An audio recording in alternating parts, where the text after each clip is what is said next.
5 मिनिटात तुमच्याकडे मला थोडं बोलायचं आहे तुमच्याशी. आपले सगळे सण उत्सव हे ऋतूंवरती अवलंबून आहेत आणि ऋतू हे सूर्यावरती अवलंबून आहेत. आपल्या कालगणनेमध्ये सौर आणि चांद्र कालगणनेचा मेळ घातलेला आहे. म्हणूनच मकर संक्रांत कधी पावसाळ्यात येत नाही आणि दिवाळी कधी उन्हाळ्यात येत नाही. त्याच्यासाठीच आपण अधिक मास घेतो. या अधिक मासाबद्दलचा व्हिडिओ मी आधीच केलेला आहे. जर तुम्ही बघितला नसेल तर डिस्क्रिप्शन मध्ये मी तो दिलेला आहे. आपले सण आपण का साजरे करायचे, कसे साजरे करायचे, त्यावेळी कोणते रीतिरिवाज पाळायचे, कोणते पदार्थ खाण्यासाठी करायचे, हे सगळंच खूप विचारपूर्वक आपल्या पूर्वजांनी ठरवलेलं आहे. म्हणूनच दिव्याची अमावस्या, नागपंचमी, दहीहंडी, मंगळागौर, गणपती उत्सव याच्या मागची शास्त्रीय कारणं सांगणारे व्हिडिओ मी बनवले आहेत. त्याची सुद्धा लिंक मी डिस्क्रिप्शन मध्ये दिलेलीच आहे. एखादी गोष्ट का करायची असा प्रश्न जर आपल्याला कोणी विचारला आणि आपण जर अशी उत्तरं द्यायला लागलो, आतापर्यंत करत आलो म्हणून, मोठे सांगतात म्हणून, तर कदाचित पुढची पिढी आपल्या परंपरा पाळणार नाही. म्हणूनच डोळसपणानं प्रत्येक गोष्ट करायला हवी आणि याच्यासाठीच हे सगळे व्हिडिओ मी तज्ञांच्या मार्गदर्शनाखाली आणि त्यांच्या सल्ल्यानुसारच करते.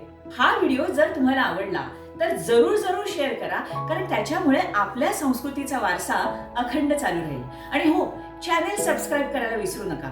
बेल आयकॉन सुद्धा क्लिक करा, म्हणजे प्रत्येक व्हिडिओ तुम्हाला सहजतेने बघता येईल. आता बोलूया मकर संक्रांतीबद्दल. 21 डिसेंबर पासून सूर्याची किरण पृथ्वीच्या 23.5 दक्षिण अक्षांशावर लंब रूपाने पडायला सुरुवात होते, म्हणजेच सरळ पडायला सुरुवात होते आणि त्यालाच उत्तरायण असं म्हणतात. आता हे उत्तरायण आणि दक्षिणायन म्हणजे काय? उत्तरायण म्हणजे सूर्य उत्तरेकडे जाणं 21 डिसेंबरला आणि दक्षिणायन म्हणजे सूर्य दक्षिणेकडे जायला लागणं आणि ते 21 जूनला होत असतं. मकर संक्रांतीला मकर संक्रांत असं का म्हणतात? संक्रांत म्हणजे एका राशीतून सूर्य दुसऱ्या राशीत जाणं. मकर राशीत जातो 14 जानेवारीला, म्हणून मकर संक्रांती म्हटलं जातं. मकर संक्रांत दरवर्षी 14 जानेवारीलाच येते असं काही नाही, पण मग हे का? आपली पंचांग निर्याण मानाची आहेत, त्यामुळं मकर संक्रांतीचा दिवस पुढे पुढे जात असतो. इसवी सन 200 मध्ये ती 22 डिसेंबरला येत होती.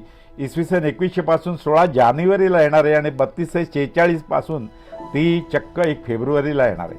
मकर संक्रांती बद्दलचे काही गैरसमज बघूया का? मकर संक्रांती जिथून येते तिकडे सुख असतं आणि जिथे जाते तिकडे दुःख होतं, वाईट घटना घडतात, हे खरं नाहीये. सन 2020 मध्ये कोरोनाने ग्रासलं होतं. मकर संक्रांतीचा आणि कोरोनाचा काहीही संबंध नाहीये. मकर संक्रांत हा पौष महिन्यात येणारा शेती संबंधित असा सण आहे. आपली संस्कृती कृषी प्रधान संस्कृती आहे. या सुमारास खूप छान धनधान्य शेतामध्ये पिकतं आणि त्याचंच वाण हळदी कुंकवाच्या निमित्तानं स्त्रिया एकमेकींना देतात. त्या सुगडामध्ये काय काय भरतात? हरभरे, गव्हाच्या लोंब्या, उसाचे तुकडे, बोर.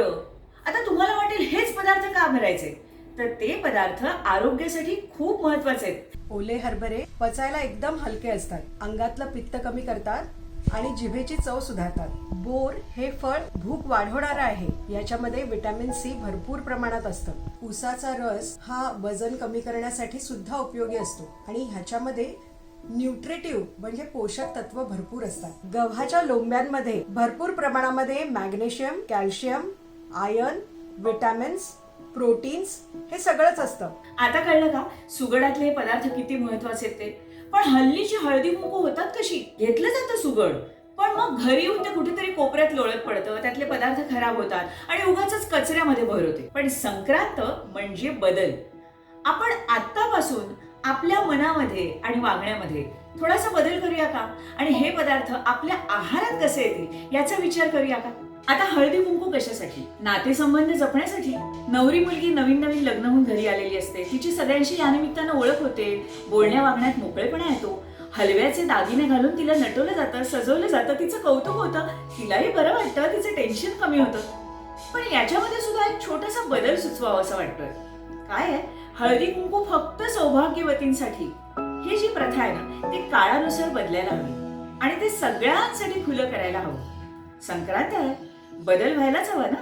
संक्रांतीच्या आदला दिवस म्हणजे भोगी. या दिवशी काय काय खायचं? शेंगा भाज्या, फळभाज्या यांची तिळाचं कूट घालून केलेली मिश्र भाजी, बाजरीची भाकरी, त्याला सुद्धा तीळ लावायचे बरं का, त्याच्यावरती मस्तपैकी लोणी आणि मुगाच्या डाळीची खिचडी. सगळ्या शेंगा भाज्यांमध्ये फायबर भरपूर असतं. याशिवाय विटॅमिन आणि कॅल्शियम सुद्धा असतं. फळभाज्या आपल्या शरीराला पोषक तर असतातच, शिवाय सारकही असतात. आयुर्वेदानुसार वांग हे त्रिदोष शामक मानलं जातं, म्हणजे वात, पित्त आणि कफ या तिन्ही दोषांना ते कमी करतं. बाजरी म्हणजे कॅल्शियम आणि आयर्न या दोन्हीचं भरपूर प्रमाण हे हाडांना बळकटी देतं. याच्यामध्ये साखरेचं प्रमाण अतिशय कमी असतं, त्यामुळे मधुमेही लोकांसाठी अत्यंत उपयोगी आहे. लोणी शरीरातलं पित्त कमी करतं, शरीराला स्निग्धता देतं. मुगाची डाळ ही सुपाच्य असते, याच्यामध्ये अँटीऑक्सिडंट्सची लेव्हल जास्त असते, हृदयाला बळकटी देणारी आहे. तीळ हे उष्ण असतात, भूक वाढवणारे असतात. गुळामध्ये सुक्रोज, मॅग्नेशियम, कॅल्शियम आणि आयर्न हे भरपूर प्रमाणामध्ये असतं. थोडक्यात काय, आपण गाडीला कसं सर्व्हिसिंग करतो किंवा मोठ्या मोठ्या यंत्रांना ग्रीसिंग करतात, कशाला एवढं? आपल्या घरातले जे दरवाजे आणि खिडक्या असतात त्याच्या बिजागऱ्या असतात ना, त्याला नाही का तेल सोडत आपण, म्हणजे ते सहज चांगलं काम करतात. तसंच आपले सांधे सुद्धा न कुरकुरता उत्तम चालावेत म्हणून आपल्या सांध्यांना आवश्यक असे स्निग्ध पदार्थ आपण थंडीच्या दिवसामध्ये खातो. काय आहे, थंडीच्या दिवसामध्ये मस्त भूक लागते आणि पचन सुद्धा उत्तम होतं, म्हणून जास्त कॅलरीज असणारे पदार्थ आपण खाऊ शकतो. तिळगुळ घ्या आणि गोड गोड बोला असं म्हणून नातेसंबंध सुधारता येतात, हे तितकंच खरं आहे. पण त्याच्याच बरोबरीनं तीळ आणि गुळ याचा शरीराला सुद्धा फायदा आहे, हेच आपले पूर्वज आपल्याला सांगतात. मकर संक्रांत ते रथसप्तमी या दिवसांमध्ये जसं हळदी कुंकू करतात ना, तसंच लहान मुलांचं बोर न्हाण सुद्धा करतात. कशासाठी? अर्थातच त्या निमित्तानं नातेवाईक घरी येतात, म्हणजे सामाजिक संबंध जपले जातात. पण एवढं एकच कारण नाही. या बोरनाळ्यामध्ये ज्या वस्तू वापरल्या जातात ना, त्या सुद्धा आरोग्यासाठी खूप महत्वाच्या आहेत. म्हणजे याच्यामध्ये बोरं आणि उसाचे तुकडे तर असतातच, पण लाह्या आणि कुरमुरे सुद्धा असतात.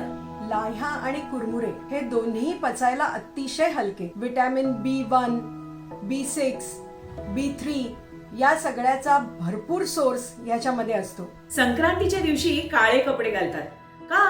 तर काळा रंग हा उष्णता ग्रहण करणार आहे. थंडी असते ना, शरीर उबदार राहायला पाहिजे. याच दिवसांमध्ये पतंग उडवण्याचा आनंद सुद्धा खूप जण घेतात, पण या आनंदाचं रूपांतर दुःखात होऊ नये याची काळजी आपण घ्यायला हवी. पतंगाचा जो मांजा असतो ना, त्याला काचेचा रस काही जण लावतात किंवा चायनीज मांजा वापरतात, नायलॉनचा धागा वापरतात. त्यामुळे पतंग कापला जात नाही, पण स्कूटर स्वारांचे गळे कापले जातात, मोठे मोठे ऍक्सिडेंट्स होतात. म्हणून पतंग उडवताना माळरानावरती जाऊन, अंगणामध्ये जाऊन किंवा गच्चीवर जाऊन तो उडवला पाहिजे. दुसरी महत्वाची गोष्ट, हा जो पतंगाचा मांजा असतो ना, तो जर समजा कुठे अडकला असेल तर तो आपण काढला पाहिजे, कारण त्याच्यामध्ये पक्षी अडकतात, त्यांचे पंख अडकतात आणि त्यांना आपला जीव गमवावा लागतो.